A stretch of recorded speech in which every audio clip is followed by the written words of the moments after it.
മാന്യ പ്രേക്ഷകർക്ക് എൻ്റെ പ്രണാമം. റംസാൻ എന്ന വിശുദ്ധ മാസത്തില് ടി വികളിലെന്ന് ഞാൻ ഉദ്ദേശിച്ചത് വിവിധ ചാനലുകളിൽ വരുന്ന റംസാൻ സന്ദേശം ചിലപ്പോൾ ഞാൻ കേൾക്കാറുണ്ട്. ലോകത്തിൽ എല്ലാത്തിലും നന്മയുള്ളതുപോലെ തനി പ്രാകൃതരായ അറബികളെ നന്മ നിറഞ്ഞ വഴിയിലേക്ക് അവരുടെ രീതിയിൽ നയിക്കാൻ ശ്രമിച്ച പ്രവാചകന്റെ വരികളിൽ മാനവരാശിക്ക് നന്മയുള്ളത് ഈ ചാനലുകളിലൂടെ വിവരിക്കുമ്പോൾ അതിൻ്റെ കണ്ടന്റ് രസകരമായിട്ട് തോന്നാറുണ്ട്. അങ്ങനെ കഴിഞ്ഞ ദിവസം പാച്ചല്ലൂർ അബ്ദുൽ ഖാദറിൻ്റെ വളരെ ഫ്ലൂവൻ്റ് ആയിട്ടുള്ള ഒരു പ്രഭാഷണത്തിൽ പ്രവാചകന്റെ ഒരു അനുഭവം വിവരിക്കുന്നുണ്ടായിരുന്നു. പ്രവാചകനും സുഹൃത്തുക്കളും ഇങ്ങനെ ഇരിക്കുമ്പോൾ ഒരാള് മുമ്പിൽ കൂടെ പോകുന്നു. വളരെ ആഡംബരപൂർണമായ ഡ്രസ്സ്, സെന്റ് പൂശിയിരിക്കുന്നു, കാണാൻ വളരെ സുമുഖൻ, സുന്ദരൻ, അഹംഭാവത്തോടുകൂടി അഹങ്കാരത്തോടുകൂടി അയാൾ പോകുന്നു. എല്ലാവരും അത് നോക്കി നിൽക്കുന്നു. പ്രവാചകൻ അയാൾ പോയതിന് ശേഷം കൂട്ടത്തിലുള്ളവരോട് ചോദിക്കുന്നു, ഇയാളെക്കുറിച്ച് നിങ്ങൾക്ക് എന്താണ് അഭിപ്രായം? എല്ലാവരും പ്രവാചകനോട് പറഞ്ഞു, സമൂഹത്തിൽ അംഗീകരിക്കപ്പെടുന്ന ആളാണ്, വളരെ ഉയർന്നവനാണ്, സമ്പന്നനാണ്, ധാരാളം സേവകരുണ്ട്, അയാൾ വിചാരിച്ചാൽ എന്ത് വേണമെങ്കിലും നടക്കും, നല്ല സമൂഹത്തിൽ സ്വാധീനമുള്ള മനുഷ്യനാണ്. കുറേയധികം അദ്ദേഹത്തിനെ കുറിച്ച് ഇവർ പുകഴ്ത്തി. കുറെ കഴിഞ്ഞൊരു സാധാരണക്കാരൻ, വളരെ സാധാരണക്കാരൻ അതിൽ കൂടെ കടന്നുപോയി. വളരെ ഭവ്യതയോടുകൂടി സാധാരണ ഡ്രസ്സിട്ട് വളരെ ലാളിത്യത്തോടുകൂടി മറ്റുള്ളവരെ ബഹുമാനിച്ചുകൊണ്ട് റോഡിൻ്റെ സൈഡിൽ കൂടെ വളരെ വിനയാന്വിതനായിപ്പോയി. ഇയാളെ കണ്ടപ്പോഴത്തേക്കും പ്രവാചകൻ കൂട്ടത്തിലുള്ളവരോട് ചോദിച്ചു, ഇയാളെക്കുറിച്ച് നിങ്ങൾക്ക് എന്താണ് അഭിപ്രായം? അപ്പോൾ കൂടെയുള്ളവർ പറഞ്ഞു, വളരെ സാധുവാണ്, എല്ലാവരും ബഹുമാനിക്കുന്നൊക്കെ ഉണ്ട്, പക്ഷെ സമൂഹത്തിൽ അദ്ദേഹത്തിന് ഒരു സ്വാധീനവുമില്ല, അദ്ദേഹത്തിൻ്റെ വാക്കുകൾക്കൊരു വിലയില്ല, വളരെ പാവപ്പെട്ടവരാണ്, അതുകൊണ്ട് അനുയായികളോ കൂടെയുള്ളവരോ ആരുമില്ല, അയാൾ വിചാരിച്ചാൽ ഒന്നും ചെയ്യാൻ സാധിക്കില്ല എന്ന് കൂടെയുള്ളവര് പ്രവാചകനോട് പറഞ്ഞു. അത്രേ. വളരെ നല്ല രീതിയിൽ അദ്ദേഹം ഈ കാര്യങ്ങൾ അവതരിപ്പിച്ചു. ഹൃദയസ്പർശിയായിട്ടുള്ള രീതിയിൽ തന്നെ അവതരിപ്പിച്ചിട്ട് പറഞ്ഞു, പ്രവാചകൻ കൂടെയുള്ളവരോട് പറഞ്ഞു, ആദ്യത്തെ ആഡംബരപൂർണമായ ജീവിതം നയിക്കുന്നവൻ ശരിക്ക് അള്ളാഹുവിൽ നിന്ന് വളരെ വളരെ അകലെയാണ്. അയാൾ ഒരിക്കലും അള്ളാഹുവിൻ്റെ അടുത്തേക്ക് എത്തില്ല. അങ്ങനെ കുറേ അയാളെക്കുറിച്ച് ആത്മീയതയിൽ വളരെയധികം അകലെ നിൽക്കുന്നു എന്ന അർത്ഥത്തിൽ വിവരിച്ചു. മറ്റേ ആള് അള്ളാഹുവിനോട് ഏറ്റവും അടുത്താണെന്നും ഏറ്റവും നന്മ നിറഞ്ഞ മനുഷ്യൻ അള്ളാഹുവിനോട് ഏറ്റവും അടുത്ത് വരുമെന്നും സുദീർഘമായിട്ട്, ഞാനിപ്പോൾ നിങ്ങളോടൊരു 2 മിനിറ്റ് കൊണ്ടാണ് പറഞ്ഞതെങ്കിൽ ഈ പാച്ചല്ലൂർ അബ്ദുൽ ഖാദർ ഏതാണ്ട് ഒരു 10 മിനിറ്റ് എടുത്തിട്ടാണ് ഇതെല്ലാം പറഞ്ഞത്. എനിക്കത് വളരെ രസകരമായിട്ട് തോന്നി, സന്തോഷകരമായിട്ട് തോന്നി.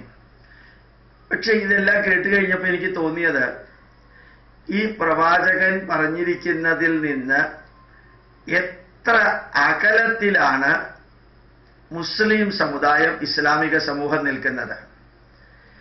ഇത്രയും തീവ്രവാദവും കൊലയും ചോര ഒഴിക്കലും അതുപോലെ തന്നെ വീരവാദവും അഹങ്കാരവും നശിപ്പിക്കലും അവനവന്റെ വിഭാഗത്തിൽപ്പെടുന്ന മുസ്ലിങ്ങളെ പോലും, ഷിയ വിഭാഗങ്ങൾക്ക് സുന്നിയെ കാണാൻ പാടില്ല, ബോംബ് ഉണ്ടാക്കലും.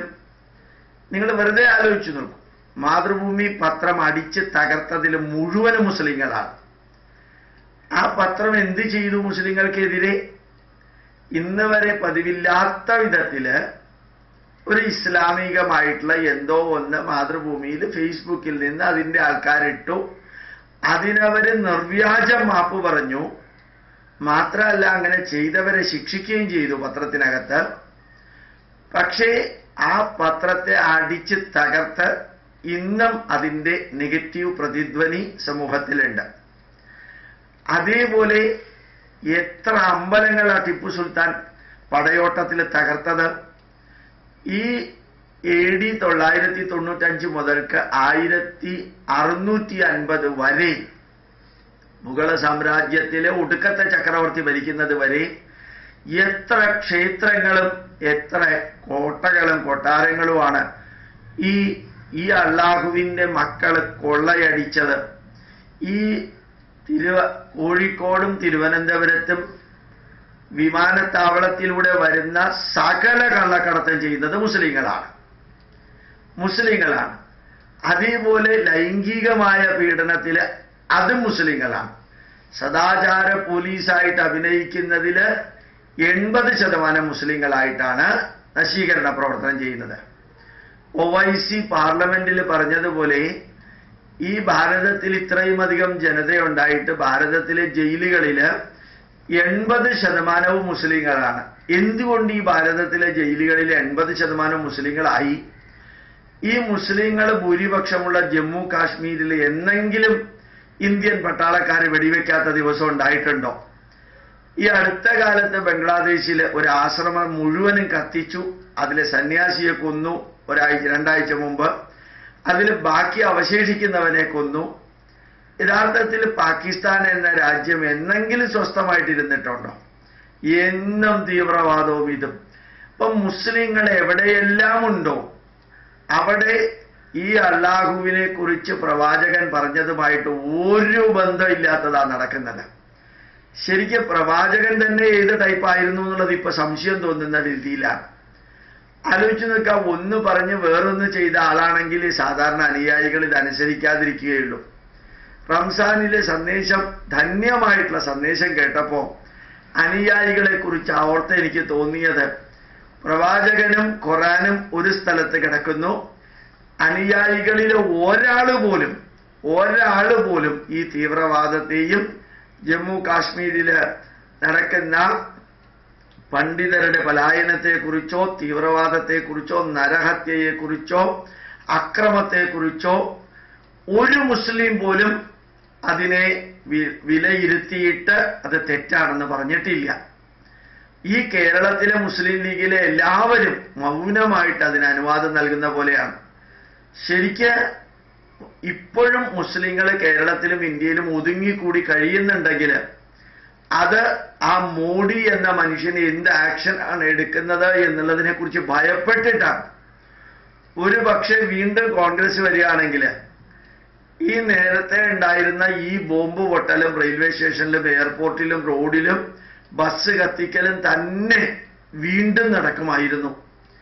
അപ്പൊ യഥാർത്ഥത്തില് ഈ റംസാനിലെ പുണ്യമാസം, പുണ്യം, പവിത്രം, ആത്മീയത എന്നെല്ലാം പറയുകയും 5 നേരം കൂട്ടം കൂടി വന്ന് നമസ്കരിക്കുകയും നിസ്കരിക്കുകയും എല്ലാം ചെയ്തിട്ടും എന്തുകൊണ്ടാണ് മക്കളെ നിങ്ങൾ നന്നാവാത്തെ? അല്ലെങ്കിൽ നിങ്ങളിൽ ഒരു വിഭാഗം, എല്ലാവരുമല്ല, പക്ഷെ ഒരു കാര്യം ഉറപ്പാണ്, കള്ളക്കടത്ത് നടത്തുകയും തീവ്രവാദം ചെയ്യുകയും ഗുണ്ടാസംഘം ഉണ്ടാക്കുകയും ബലാത്കാരം ചെയ്യുകയും എല്ലാ മുസ്ലിങ്ങളും അത് ചെയ്യുന്നു എന്നല്ല, പക്ഷെ ചെയ്യുന്നതിന് ഭൂരിഭാഗവും മുസ്ലിങ്ങളാണ്. അത് എന്തുകൊണ്ടാണ് നിങ്ങൾക്കിത് സംഭവിക്കുന്നത്? ഇത്രയും വലിയ പവിത്രമായിട്ടുള്ള 5 നേരം നിസ്കരിക്കല് എല്ലാം ചെയ്തിട്ടും എന്തുകൊണ്ട് നിങ്ങൾക്കിത് സംഭവിക്കുന്നു? എനിക്ക് നിങ്ങളോട് ചിന്തിക്കാനുള്ള ഒരു അഭ്യർത്ഥന മാത്രമേ ഉള്ളൂ. നിങ്ങളുടെ കൂട്ടത്തിലുള്ളവർ എന്തുകൊണ്ട് ഇത് ചെയ്യുന്നു? ഏത് ഗുണ്ടാസംഘത്തെ പിടിച്ചാലും പേര് നോക്കിയാൽ അറിയാം. മാതൃഭൂമിയെ കത്തി നശിപ്പിച്ച മാതിരിയുള്ള പ്രവർത്തനം ചെയ്തതിൽ 8 പേരെ അറസ്റ്റ് ചെയ്തിട്ട് ഇനി 5 പേരെ അറസ്റ്റ് ചെയ്യാനുണ്ട്. ആരാന്ന് നോക്കിയാൽ മനസ്സിലാക്കാൻ സാധിക്കും.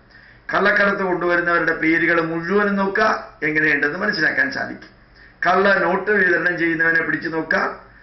ഇനി മാത്രമല്ല, ശരിക്കും കേരളത്തില് ഏതാണ്ട് 25-27% മുസ്ലിങ്ങള്, 25% ക്രിസ്ത്യാനികള്, 50% താഴെ ഹിന്ദുക്കള്.